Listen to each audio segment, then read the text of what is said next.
I'm here to talk about success. The first rule of success is to have a vision. You see, if you don't have a vision of where you go, and if you don't have a goal where you go, you drift around and you never end up anywhere. I mean, as you know, I was born in 1947 in Austria after the Second World War. So I was very fortunate that I stumbled onto my vision. And I didn't really like Austria when I grew up. I couldn't wait to get out of there. I couldn't see myself becoming a farmer or a worker in a factory or anything like that. Even though my parents wanted me to stay there and have a normal life. But that was their vision, not mine. My vision was totally different. I felt that I was born for something special, for something unique, for something big. Then one day I went to school. I remember I was 11 years old.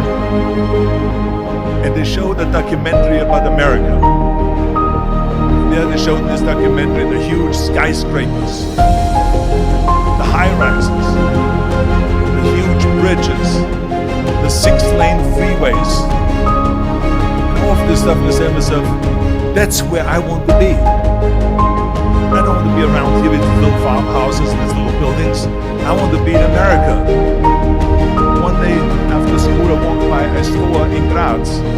So I went inside and I looked around, and then I saw a magazine.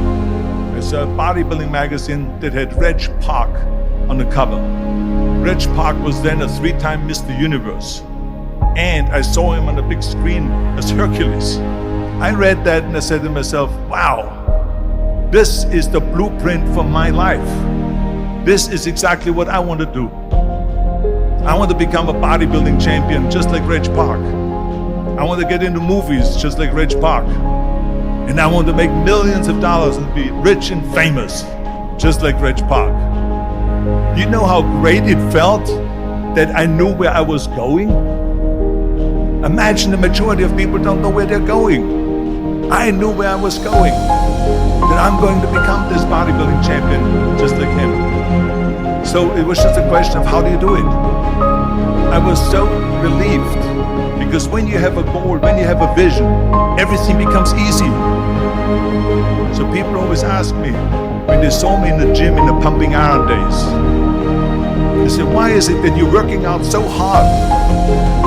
5 hours a day, 6 hours a day, and you have always a smile on your face. And I told people all the time, I said, because to me, I'm shooting for a goal. In front of me is the Mr. Universe title. So every rep that I do gets me closer to accomplishing that goal, to make this goal, this vision turn into reality. Every single set that I do, every repetition, every weight that I lift will get me a step closer to turn this goal into reality. So I couldn't wait to do another 500-pound squat. I couldn't wait to do another 500-pound bench press. I couldn't wait to do another 2,000 reps of sit-ups. I couldn't wait for the next exercise. At the age of 20, I went to London and I won the Mr. Universe contest as the youngest Mr. Universe ever. And it was because I had a goal. So let me tell you something, visualizing your goal and going after it makes it fun. You got to have a purpose no matter what you do in life. You got to have a purpose. 74% hate their job in America.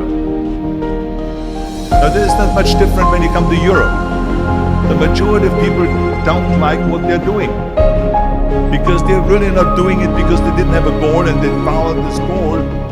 They just aimlessly drift around and then all of a sudden there's a job opening, so they get the job because you have to work. But then when you work, it's a chore. It's work. It's not fun.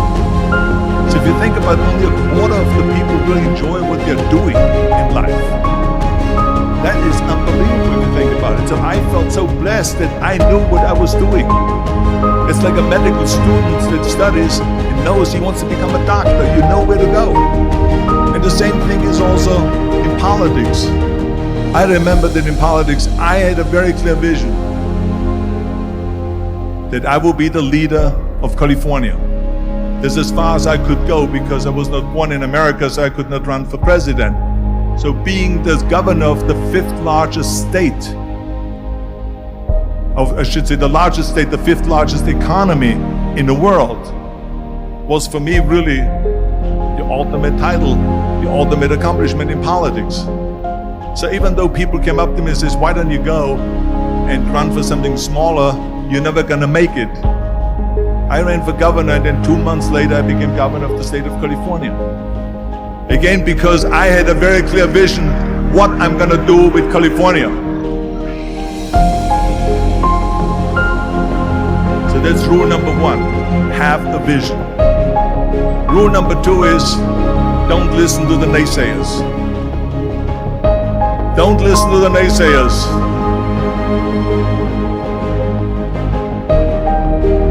Everything I ever did, the thing that I heard out of people's mouth was, that's impossible. That can't be done. Or no. That is exactly what I heard. And of course, I proved to the people that it can't be done. So whenever someone said to me, it can't be done, I heard, it can be done. When they said no, I heard yes. And when they said it's impossible, I heard it is possible. I'm a strong believer of what Nelson Mandela said, that everything is always impossible until someone does it. Well, I'm going to be the one, I said to myself, I'm going to do it and I'm going to show it to them. Maybe it has never been done before. That's perfectly fine with me. But I'm going to do it. And I did not listen to the naysayers. It's all about the hard work that you put in. I said to myself, in bodybuilding I worked out 5-6 hours a day. I'm going to do the same thing now for acting. And of course I went to college to study English. I studied the accent removal, acting classes, and all of this stuff, all day long. I worked and I worked and I worked. And within a short period of time, I made one movie called Hercules in New York, which of course went right into the toilet. But it didn't discourage me. I still had the same vision. And then all of a sudden I did Streets of San Francisco. I did Stay Hungry and Pumping Iron and The Villain. And then all of a sudden I was asked by Dino De Laurentiis, the Universal Studio, to star in Conan the Barbarian. And after I did Conan the Barbarian, the director at the press conference said to the press, the director was John Milius, he said to the press, if we wouldn't have had Arnold, we would have had to build one. So think about that. The very body that they said can never be sold because the time is wrong. A few years later, I'm doing Conan the Barbarian, and it was the #1 hit at the box office when it came out in the summer of '82. Think about that. And the director says, if we wouldn't have had his body, we would have had to build one. So all of a sudden, my body became an asset, not a liability. And the same thing was with Terminator. After we were finished filming Terminator, Jim Cameron said to the press, if Arnold wouldn't have had that accent and talked like a machine, I think the movie wouldn't have worked. So think about that. The body and the accent that they attacked was an asset. But I didn't listen to those losers. I didn't listen to them at all. It's just the reality of it is that you cannot listen to the naysayers. So this is a very important lesson for all of you. When someone says, no, this is a stupid idea, you in your mind, you don't have to say it, but in your mind just say to yourself, you're asshole.